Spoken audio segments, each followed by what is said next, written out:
Hello Praveen Uttarardh students.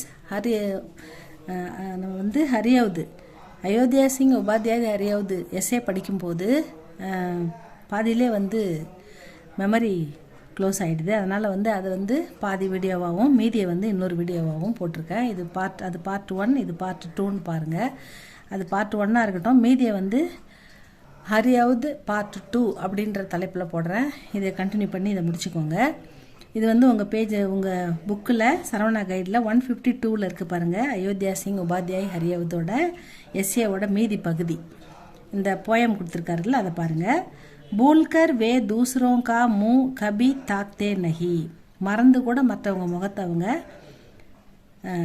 என்ன சொல்கிறது, குறைவாக பார்ப்பதில்லை. அவங்கள வந்து எந்த குறையும் வந்து மற்றவங்கள வந்து அவங்க குறைத்து பார்ப்பதில்லை, மற்றவங்கள வந்து குறை சொல்வதில்லை, தவறாக நினைப்பதில்லை, தவறுதலாக கூட மற்றவர் முகத்தை அவர்கள் தவறாக பார்ப்பதில்லை.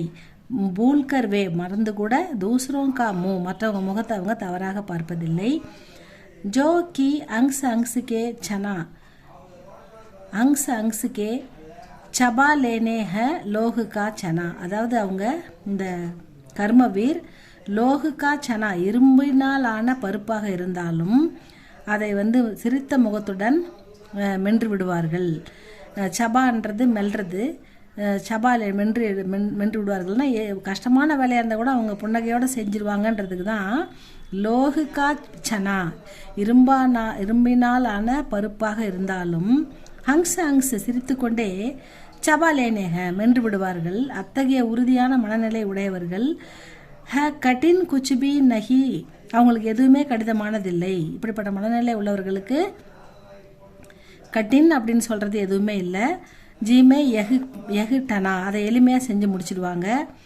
கோஸ் கித்தனே ஹி சலே, அதாவது எவ்வளோ கோஸ்ன்றது மைல், கித்தனே கோஸ்ன்னு எடுத்துக்கலாம். எத்தனை மைல் தூரங்கள் அவங்க சலே நடந்தாலும், மைல் கணக்கில் அவங்க நடந்தாலும், பர் வே கபி தக்தே நகி, எப்பயுமே அவங்க சோர்வடைவதில்லை. தக்குன்னா வீக்காக சோர்வடைகிறது, டயர்டாகிறது. அதனால் அவங்க எப்பயுமே இவ்வளவு தூரம் நடந்தாலும் அவங்க வந்து சோர்வடைவதில்லை. கோஸ்ன்றது மைல் தூரம், கித்தனைன்றது எவ்வளோ மைல் தூரம், சலைன்றது நடந்தாலும், பர் வே கபி அவர்கள் எப்பயுமே தக்குதே நகி தளர்வடைவதில்லை. கவுன்சி ஹே காண்ட் ஜிஸ்கோ கோல் வே சக்தே நகி. இங்கே என்ன சொல்கிறாங்கன்னா, கோல்னா ஓப்பன் பண்ணுறது, ஓப்பன் பண்ண முடியாதது, அவங்களால ஓப்பன் பண்ண முடியாதது.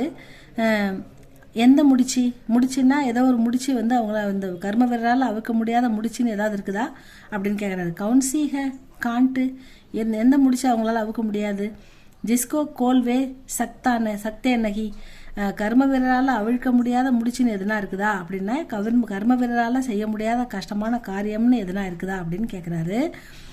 வே ககன் கே ஃபூல் பாத்தோம் சே தத்தா நகி தோடுதே, அதாவது விருத்தா நகி தோடுது. விருத்தான்னா வெறும் வாயாலே சொல்கிறது. அதாவது நான் ககன்னா வானத்தில் இருக்கிற பூ பறிப்பேன், நான் வந்து அது வரைக்கும் அதை பண்ணுவேன் இதை பண்ணுவேன்னு வாயாலே சொல்கிறவங்க, இந்த வாயால் மட்டுமே சொல்லி தற்பெருமை அடைபவர்கள் இந்த கர்ம வீரர்கள் இல்லை. நகி தோடுதே அப்படி செய்ய மாட்டாங்க. அவங்க எப்பயுமே களத்தில் இறங்கி வேலை செய்வாங்க, வெறும் வாயால் மட்டுமே பெருமை அடிச்சுக்க மாட்டாங்க அப்படின்னு. ககன்கே ஃபுல்னா வானத்தில் இருக்கிற பூ பறிப்பேன் அப்படின்லாம் வந்து வார்த்தைகளால் சொல்கிறவங்க இல்லை கர்ம வீரர்கள் அப்படின்னு சொல்கிறாரு. கவி பிரசங்கம் கே அனுசார், கவியுடைய பிரசங்கத்தின் மூலம் அப்படி கவிதா கி பாஷா பனாத்தாக தன்னுடைய கவிதையை சூழலுக்கு தக்கவாறு மாற்றுகிறார் ஆசிரியர். ஹரியாவுது கி ஏக்கு தின்கா, அவருடைய ஏக்கு தின்கா அப்படின்ற ஒரு கவிதை, அவர் கர்மவீர் தோனோ ஹி கவிதாயே, ரெண்டு கவிதையுமே உபதேஷ் தேனேவாலி கவிதாயே, நமக்கு உபதேசம் அளிக்கின்ற கவிதைகள் அப்படின்னு சொல்கிறாரு.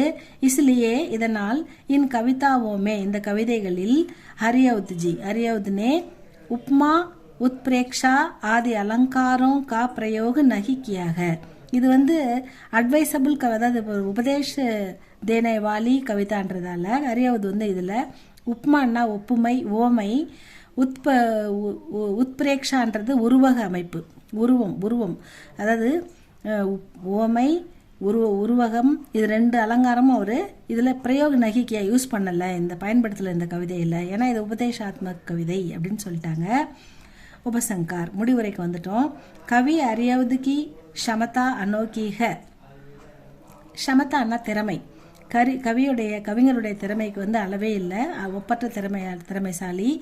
உன்கி கடி போலி சே பிரபாவித் ஹோக்கர் 10 பிரதர்ஷன் பாக்கர் ஹி அந்நிய கவி கடிபோலிமே லிக்கனா லகே. அதாவது இவருடைய கடிபோலியில் முத இவர் ஆரம்பித்த இவருடைய கதைகள் இவருடைய எழுத்துக்களில் பிரபாவித் ஹோக்கர், அதில் கவரப்பட்ட, பிரதர்ஷன் பார்க்கற அதிலிருந்து பெறப்பட்ட அறிவுரைப்படி அந்நிய கவி நிறைய அவர் எழுதுனதை பார்த்து நிறைய கவிஞர்கள் கடிபோலியுமே லிக்கனே லகே, கடிபோலியில் எழுத ஆரம்பித்தாங்க. அதுக்கு முன்னோடியாக இருந்தவர் நம்ம அரியாவுத்ஜி தான். ஆஜ் கடிபோலி பிரசித்த ஹை. இன்னைக்கு கடிபோலி இந்த அளவுக்கு ஃபேமஸ் ஆகிருக்குது, புகழ்பெற்றிருக்குது, வளர்ந்துருக்குதுன்னா तो इसका मूल और முக்கிய காரணம் ஹரியவுத் ஹை. இதுக்கு மூல என்ற முக்கியமான காரணம் ஹரியவுத் அப்படின்னு சொல்கிறாங்க. இந்த மொழி வளர்ந்ததுக்கு முக்கியமான காரணம் மொழி. ஏன்னா இவர் தான் முதல்ல எழுத ஆரம்பித்தார். இவரை பார்த்து தான் மற்ற கவிஞர்கள் கடிபோலியில் எழுத ஆரம்பித்தாங்க. இன்றைக்கி அது நம்ம பயன்படுத்துகின்ற இந்தி தான் ஆரம்பத்தில் கடிபோலி அப்படின்னு சொல்கிறாங்க. இவ்வளோ தான் ஸ்டூடெண்ட்ஸ். இது செகண்ட் பார்ட்டாக இதை போடுறேன், இதை படிச்சுக்கோங்க. இதில் எல்லாமே எழுதணும்னு நினைக்க வேணாம். உங்களால் என்ன எழுத முடியுதோ, எந்தெந்த பாயிண்ட்லாம் ஞாபகம் இருக்கோ அதெல்லாம் தொகுத்து எழுதினாலே போதும் ஸ்டூடெண்ட்ஸ். இது பெருசாக இருக்குன்னுலாம் பயப்படாதீங்க. இதை நீங்கள் மனசில் பதியக்கூடிய சென்டென்சஸ் எல்லாம் வந்து தொகுப்பாக ஒரு கட்டுரையாக எழுதுங்க, அது போதும். இது உங்களுக்கு பிடிச்சிருந்தால் லைக் பண்ணுங்கள், சப்ஸ்கிரைப் பண்ணுங்கள் ஸ்டூடெண்ட்ஸ். தேங்க்யூ ஃபார் வாட்சிங்.